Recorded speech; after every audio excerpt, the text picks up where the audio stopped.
Assalamualaikum warahmatullahi wabarakatuh. Hai semuanya, perkenalkan nama saya Nisa Nuriski Sela dengan nomor NPM 201063106051. Saya dari kelas A, semester 2, Prodi Pendidikan Bahasa Inggris. Video ini bertujuan untuk memenuhi salah satu tugas akhir mata kuliah perkembangan peserta didik dengan dosen mata kuliah Bapak Umar Yais, MPD. Perkembangan peserta didik. Unit 1, Hakikat Perkembangan.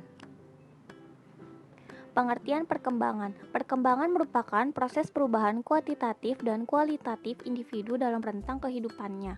Perkembangan dapat diartikan sebagai suatu proses perubahan dalam diri individu atau organisme baik fisik maupun psikis menuju tingkat kedewasaan atau kematangan yang berlangsung secara sistematif, progresif, dan berkesinambungan. Ciri-ciri perkembangan. Terjadinya perubahan ukuran dalam aspek fisik, tinggi badan, berat badan, dan organ-organ tubuh lainnya. Terjadinya perubahan proporsi dalam aspek fisik, proporsi tubuh anak berubah sesuai dengan fase perkembangannya. Lenyapnya tanda-tanda lama dalam aspek fisik, dan munculnya tanda-tanda baru dalam aspek fisik. Unit 2, Karakteristik dan Perbedaan Individu. Pengertian individu. Individu berarti tidak dapat dibagi, tidak dapat dipisahkan keberadaannya sebagai makhluk yang pilah, tunggal, dan khas. Seseorang berbeda dengan orang yang lainnya karena ciri-cirinya yang khusus. Karakteristik individu. Menurut Kamus Besar Bahasa Indonesia tahun 2008, karakter merupakan sifat-sifat kejiwaan, akhlak atau budi pekerti yang membedakan seseorang dengan orang lain. Dengan demikian, karakter adalah nilai-nilai yang unik, baik yang terpatri dalam diri dan terejawantahkan dalam perilaku. Perbedaan individu. Perbedaan fisik, jenis kelamin, usia, berat badan, perbedaan sosial, status ekonomi, agama, kelompok keluarga, perbedaan kepribadian, watak, motif, minat, sikap, perbedaan inteligensi dan kemampuan dasar, tinggi, sedang, dan rendah, perbedaan kecakapan atau kepandaian di sekolah, perbedaan kognitif, perbedaan individual dalam kecakapan bahasa, perbedaan individu dalam kecakapan motorik, perbedaan dalam latar belakang, perbedaan dalam bakat, dan perbedaan dalam kesiapan belajar.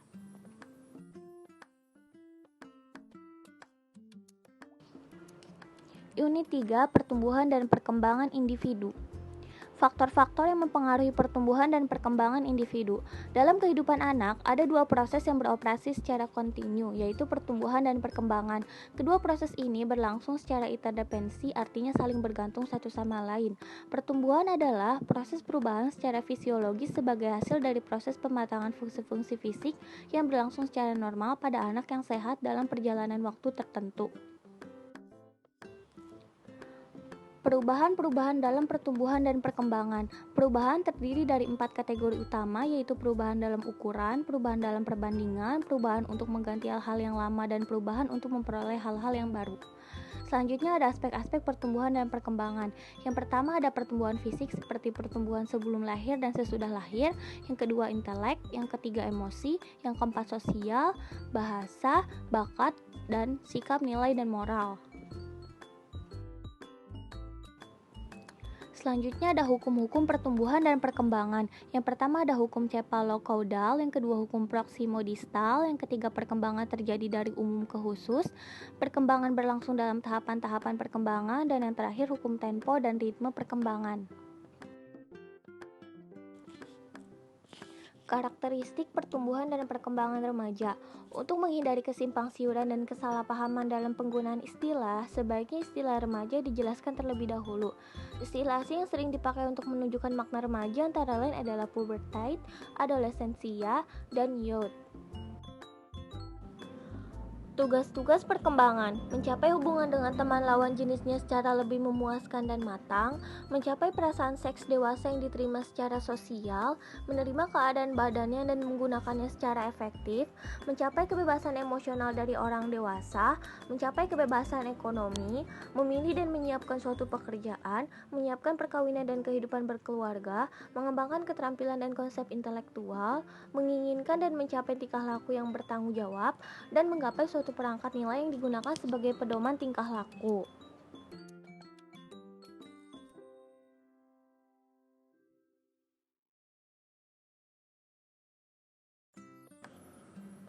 Unit 4, kebutuhan remaja. Jenis-jenis kebutuhan remaja: yang pertama, kebutuhan organik, yaitu makan, minum, bernafas, dan seks. Yang kedua, kebutuhan emosional, yaitu kebutuhan untuk mendapat simpati dari pihak lain. Yang ketiga, kebutuhan untuk berprestasi, yang berkembang karena didorong untuk mengembangkan potensi yang dimiliki dan sekaligus menunjukkan psikofisis. Dan yang terakhir, kebutuhan untuk mempertahankan diri dan mengembangkan jenis. Masalah-masalah yang dihadapi remaja. Upaya untuk dapat mengubah sikap dan perilaku kekanak-kanakan menjadi sikap dan perilaku dewasa.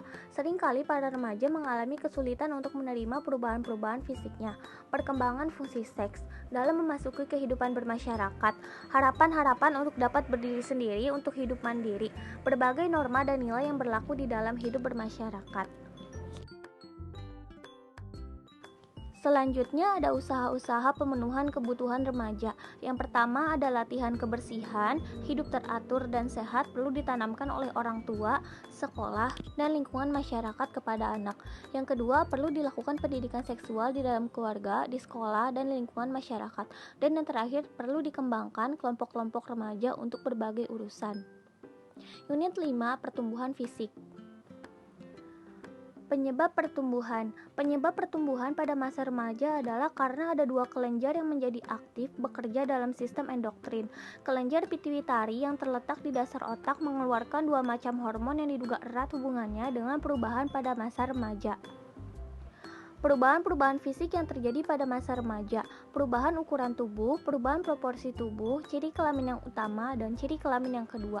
Kondisi-kondisi yang mempengaruhi pertumbuhan fisik anak: pengaruh keluarga, pengaruh gizi, gangguan emosional, jenis kelamin, kesehatan anak-anak yang sehat dan jarang sakit, dan pengaruh bentuk tubuh. Perkembangan intelek. Banyak definisi tentang inteligensi, namun makna inteligensi dapat diartikan sebagai kemampuan seseorang dalam berpikir dan bertindak. Kemampuan ini diukur dengan tes yang dikenal tes Binet-Simon. Perkembangan inteligensi dipengaruhi oleh beberapa faktor antara lain pengalaman belajar, berbagai bentuk latihan, lingkungan, terutama lingkungan keluarga dan lingkungan sekolah. Perkembangan sosial. Lingkungan sosial banyak memberikan pengaruh terhadap pembentukan aspek kehidupan, terutama kehidupan sosial psikologis. Menurut Piaget, interaksi sosial anak pada tahun pertama sangat terbatas hanya pada ibunya saja. Pada tahun kedua, anak sudah mulai belajar kata tidak dan sudah mulai belajar menolak. Pada umur-umur selanjutnya, sejak anak mulai belajar di sekolah, mereka mulai belajar mengembangkan interaksi sosial dengan belajar menerima pandangan kelompok masyarakat. Menginjak masa remaja, interaksi dengan pengenalan atau pergaulan dengan teman sebaya atau lawan jenis menjadi sangat penting. Pada akhirnya, pergaulan sesama manusia menjadi suatu kebutuhan. Selanjutnya ada perkembangan bahasa. Bahasa merupakan alat komunikasi yang digunakan oleh seseorang dalam pergaulannya atau hubungannya dengan orang lain. Penggunaan bahasa menjadi efektif sejak seorang individu memerlukan komunikasi dengan orang lain. Maka perkembangan bahasa seseorang, bayi atau anak, dimulai dengan meraba dan diikuti dengan bahasa satu suku kata, dua suku kata, menyusun kalimat sederhana, dan seterusnya melakukan sosialisasi dengan menggunakan bahasa yang kompleks sesuai dengan tingkat perilaku sosial. Bakat khusus. Bakat dapat diartikan sebagai kemampuan bawaan yang merupakan potensi atau potential ability yang masih perlu dikembangkan atau dilatih. Kemampuan adalah daya untuk melakukan suatu tindakan sebagai hasil dari pembawaan dan latihan. Jadi bakat adalah kemampuan alamiah untuk memperoleh pengetahuan atau keterampilan yang relatif bersifat umum atau khusus. Bakat khusus disebut juga talent. Talent di sini dimaksudkan seseorang yang mempunyai kemampuan bawaan untuk bidang tertentu, misalnya seperti menggambar, bakat matematika, bakat bahasa, dan lain-lain. Bakat merupakan salah satu aspek yang harus diperhatikan dalam membantu perkembangan seorang individu. Pemupukan bakat, terutama bakat khusus, dapat dilakukan dengan pemberian rangsangan dan motivasi yang tepat serta penciptaan kondisi lingkungan yang kondusif.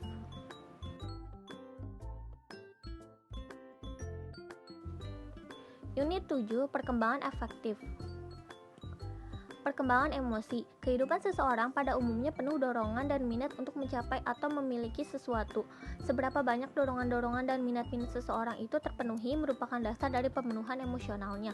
Di mana dorongan dan keinginan atau minatnya dapat terpenuhi atau dapat berhasil dicapai, maka ia memiliki perkembangan emosi yang stabil. Tapi sebaliknya, jika dorongan dan keinginannya tidak berhasil dipenuhi, sangat dimungkinkan perkembangan emosionalnya mengalami gangguan. Perkembangan nilai, moral, dan sikap. Nilai-nilai kehidupan adalah norma yang berlaku dalam masyarakat, misalnya adat kebiasaan dan sopan santun. Moral adalah ajaran tentang baik buruk perbuatan dan kelakuan, akhlak, kewajiban, dan sebagainya. Dengan demikian, keterkaitan antara nilai, moral, sikap, dan tingkah laku akan tampak dalam pengamalan nilai-nilai. Upaya yang dapat dilakukan dalam mengembangkan nilai, moral, dan sikap adalah menciptakan komunikasi dan menciptakan iklim lingkungan yang serasi.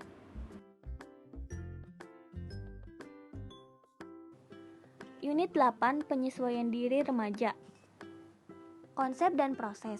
Penyesuaian adalah proses bagaimana individu mencapai keseimbangan diri dalam memenuhi kebutuhan sesuai dengan lingkungan. Penyesuaian yang sempurna terjadi jika manusia atau individu selalu dalam keadaan seimbang antara dirinya dengan lingkungannya.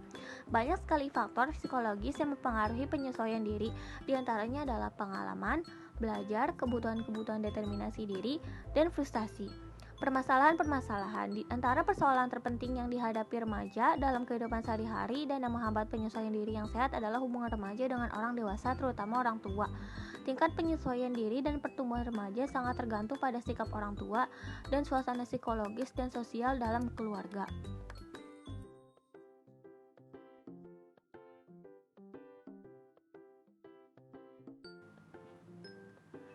Selanjutnya ada implikasi atau upaya proses penyesuaian diri remaja khususnya di sekolah.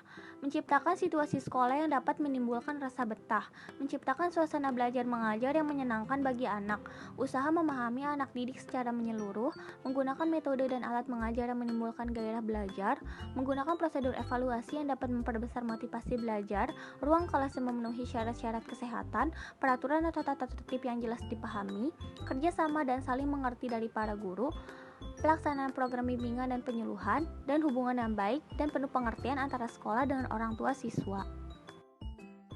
Demikian video pembelajaran yang bisa saya sampaikan, kurang dan lebihnya mohon maaf. Terima kasih. Wassalamualaikum warahmatullahi wabarakatuh.